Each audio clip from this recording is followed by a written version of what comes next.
I don't want to keep him any longer than we have to. The official spokesman, CFL ambassador from BetRegal.ca. DA's here. DA, I heard you were at a golf tournament. It looks like you were in your office.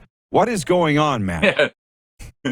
No, I'm back at home. The golf tournament was yesterday, and so I was excited about doing this show on Thursday. So that's why you got me this morning. But this evening, I'm going to a Cal State Fullerton Hall of Fame induction, and you would be surprised who's going in that played in the CFL into the Cal State Fullerton Hall of Fame induction. So I'm assuming you're already in there. Yeah, Mike Pringle? I'm assuming you're in. Is it Pringle? Bing, bing, bing, bing. You won an award. What do I win? Yes. A free BetRegal hat? I'm not sure if he knows. I'm not sure if he knows that I'm attending tonight, but I'm definitely going to attend because not only he's alumni, but he played in the CFL, and we had many games competing against one another. So I'm excited about supporting him tonight in Fullerton. Well, I tell you what. Listen, DA, there was a time the three best skilled players in the CFL all came from that. You were in the league at the same time, came from Cal State Fullerton. Yourself, Pringle, and I want to say, was it Alan Pitts? Who was the big receiver in the CFL that came out of Cal? Yeah. At one time, we were the record holders at our positions all at one time. And so, yeah, I'm very proud of that. And only thing that's not so proud of that we don't have a football program anymore. But that means all our records won't be broken either. That's the silver lining of the whole deal. So listen, so you're coming out to Super Bowl. Is that what I got right? You're coming to L.A.?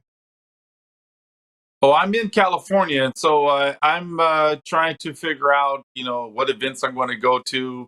The Super Bowl. I mean, it's, over the last few years, I haven't attended much Super Bowls due to the fact because I'm always usually in Canada doing a Super Bowl party or attending one, and so it's the same for me. I enjoy watching it on TV and being among friends, and not necessarily be at the game, but I definitely will be watching.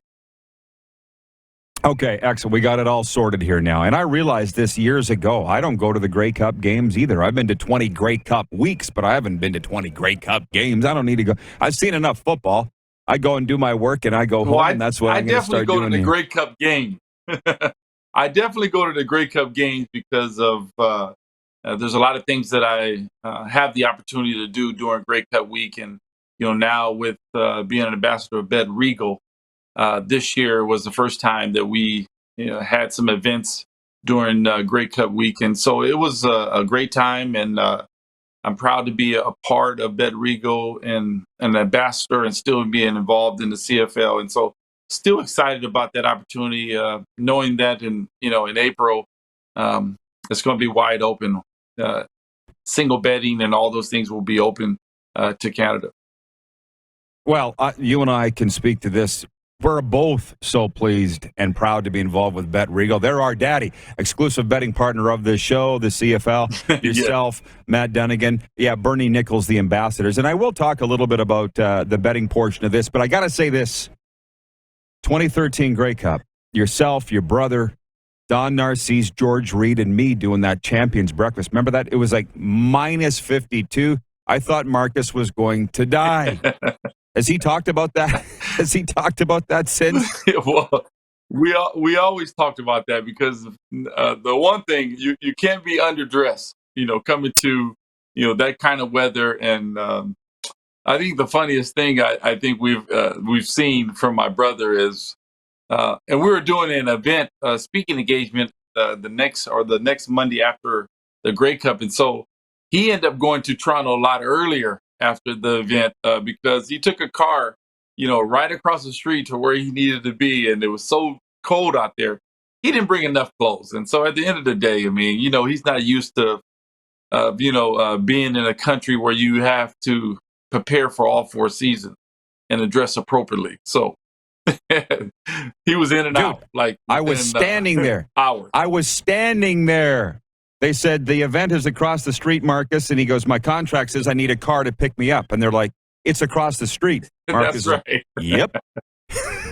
Where's my car? Absolutely.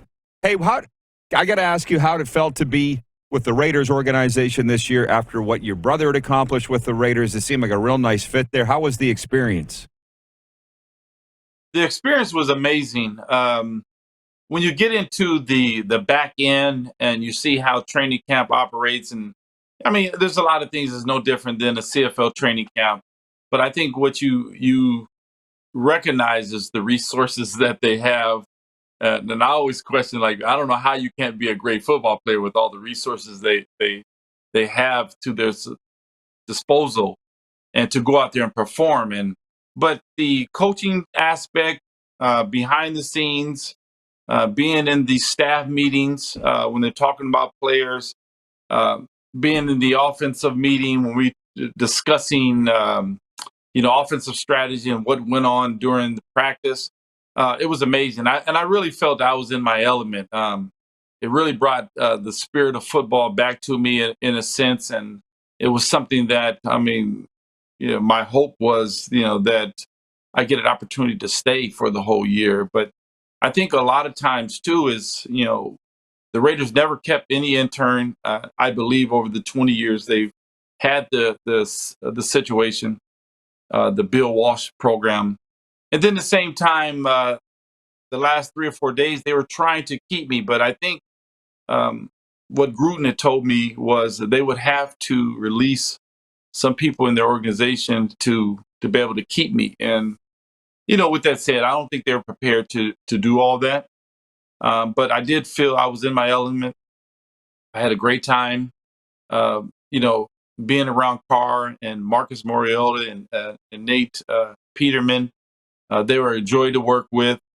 They took advice from me. They asked a lot of questions. One of the questions they asked was, "How did you play for 23 years in the CFL?"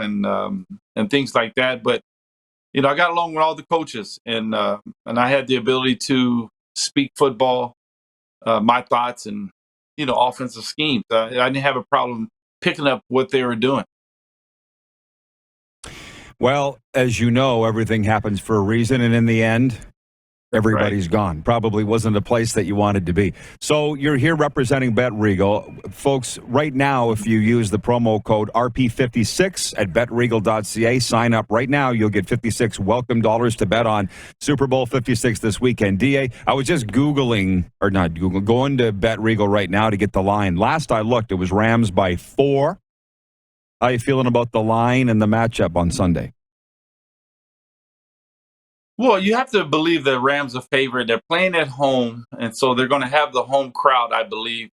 And understanding, I mean, there's, when you have perfect matchups, might be one of the best matchups that for the Rams and how you want to prepare for a team. It's the perfect scenario for the Rams. For the Rams, they can't take the Cincinnati Bengals lightly, because this is a team that's young. They don't know any better.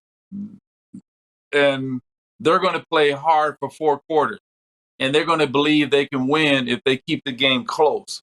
And so that's the situation that the Rams have to deal with, playing with a young, confident team, with a young quarterback that don't know any better and not worried about pressure. But for the Rams, I know they want to run the football. And when you run the football, that means you have to play man-to-man defense. And with their receiving core, Odell Beckham and their other receiver who led the league in catches Cooper this year. Kupp. If you get them in a one-on-one situation, that means they're going to run the football, play action, throw the ball to their best receivers. And then the other side, the Cincinnati Bengals, they throw the football. They're facing one of the best front fours in the National Football League. So, and against Tennessee, Cincinnati gave up 9 sacks in a game, and they still won. And so I think this situation will be a much different. They're playing against one of the best D linemen in the game today, and then they have a pretty good partner with them, Von Miller. They're coming after the quarterback, and I think they're chopping at the bit. And so I think the scenario and why they're favored, I'm surprised that the amount of points are not more It should be at least 7 because it seems like everyone's picking the Rams to win. Hey, everybody. Thanks for watching the RP Show on YouTube. And don't forget, we're live daily on YouTube from noon to 2 Eastern. If you like what you see, hit subscribe. And if you like the program, check around for other segments of the Rod Pedersen Show here on YouTube.